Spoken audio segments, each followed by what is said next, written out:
This is one of my toys. I'm just gonna give you in a round while I'll be speaking. So just pay attention that when you move it, then you can feel the heartbeat, so you can play around in the meantime.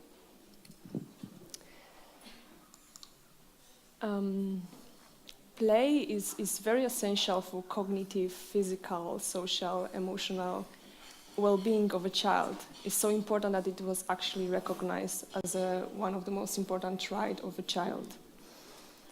And Carl Jung believed that to create something new, this is allowed by play instincts, not really by the intellect. And I'm talking about the play that is free-ended, that is imaginative, and that is child-directed. So we're not talking specifically about games or something that is designed in a specific way for a goal-oriented, but something that is a play for the sake of play. Still, the play is declined in our age of machine. We have this problem that children more and more play with digital devices like these, the screen devices. And this is a problem, especially for early childhood, when the brain, 95% of the brain, develop in the first 5 years of life. And play is very important, very essential also for the healthy brain development, right? And more, we have this kind of picture when even very little children play with digital devices that are not really designed for them, and that can be very, very harmful for their healthy development. And elite like Steve Jobs or Bill Gates, they knew about it from the beginning, and these are the ones who create these devices. And they were very cautious about how the technology is used in their family. So, for example, Steve Jobs, in his interview for Independent, 2 years after releasing iPad, he admitted that he do not allow using the iPad for his kids. And also Bill Gates, he gave the first phones for their children after the age of 12, because they are aware that this can be something that is not really good for them. Some companies like Mattel and other big toy corporations started to think about it and realize that technology is still to stay. We're not going to avoid it anyway, and children has to play with technology, right? So they started to invent toys like Hello Barbie, which is internet-connected toy that is listening to children. And it was very, very controversial. I think it's completely banned now, or they took it away from the market, because it was very creepy and it was recognized by parents that maybe it's a weird thing, especially in Germany, they call it Stasi Barbie. Because generally what the toy was doing was having some kind of one-to-one conversation with a child and listening to some kind of information. And then basically what it was doing, it was using this information for the marketing reason. So if a girl would talk about fashion, obviously, then the toy is supposed to give some hints about some companies, right?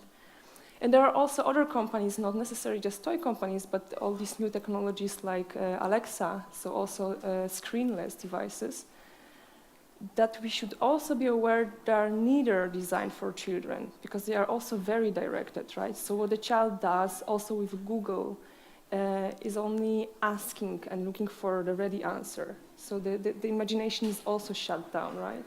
There is no free, open-ended imaginative play there either. It's also, by the way, that the internet, it's called Internet of Toys, this trend that became in the toy industry. And I was invited as one of the industry representatives for the project is called Kaleidoscope of Internet of Toys. It was funded by the European Union, where we were looking closely into how the toys should be designed in order that they're not going to be harmful for children, but also they're going to actually support their development, because it is possible.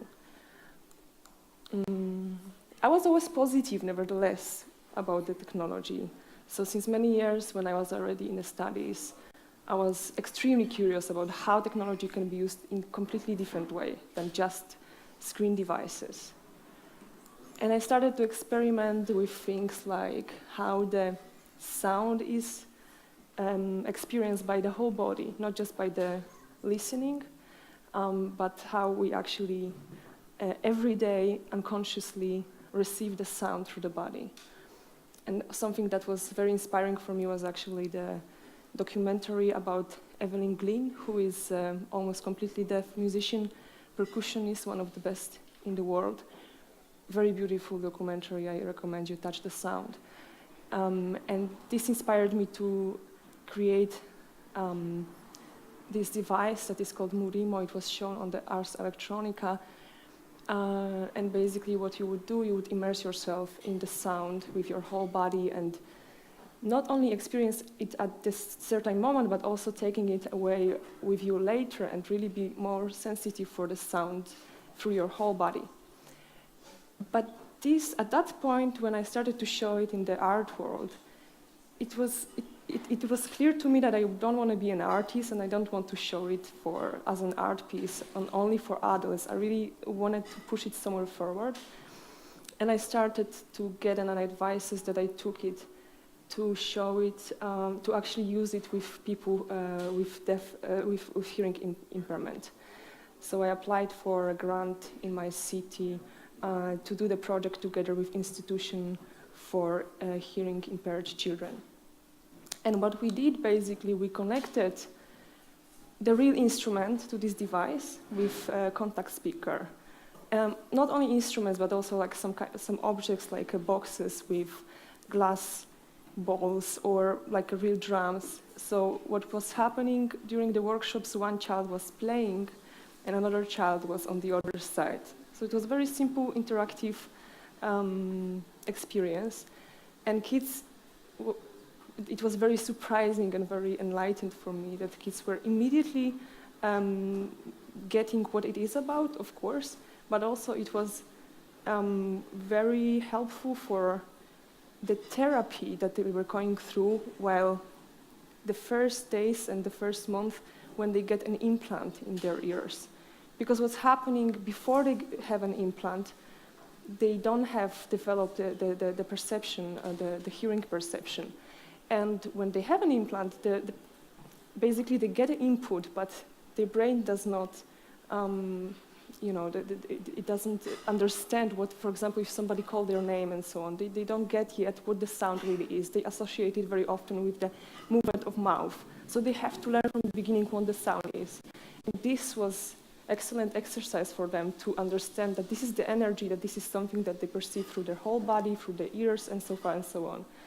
And up until now, it's used for the therapy. And since then, I knew that I want to do things for children because this was so inspiring, the first years of life, of human life, that's basically shaping their whole life and their brain. Almost 4 years ago, I started to realize my biggest dream with my business partner in Berlin, and this dream is called Vai Kai. So it's basically a company that aimed to create these technological toys, educational technology, that children have control over and they can play with it, even if it's like this monster, but they have a control over it, not the other way around.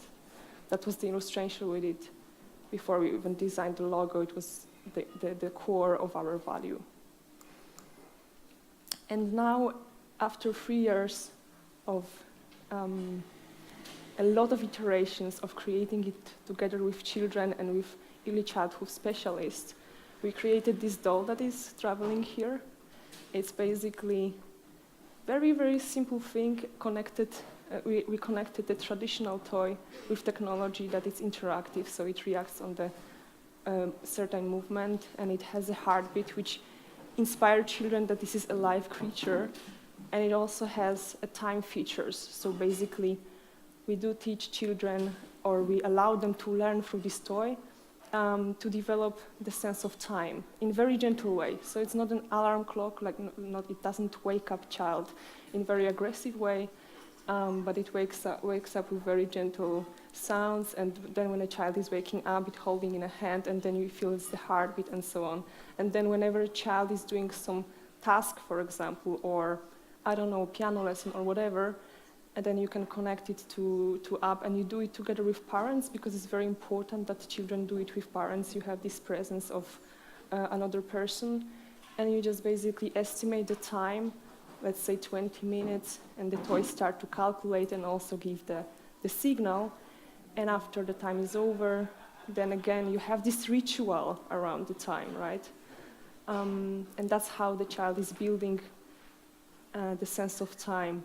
I basically also made this toy for myself because I always had a problem with time management, and I thought that would be like a wonderful gift also for children. So up until now, we continue the dream to create educational technology that is beautiful, sustainable, and healthy. Thank you.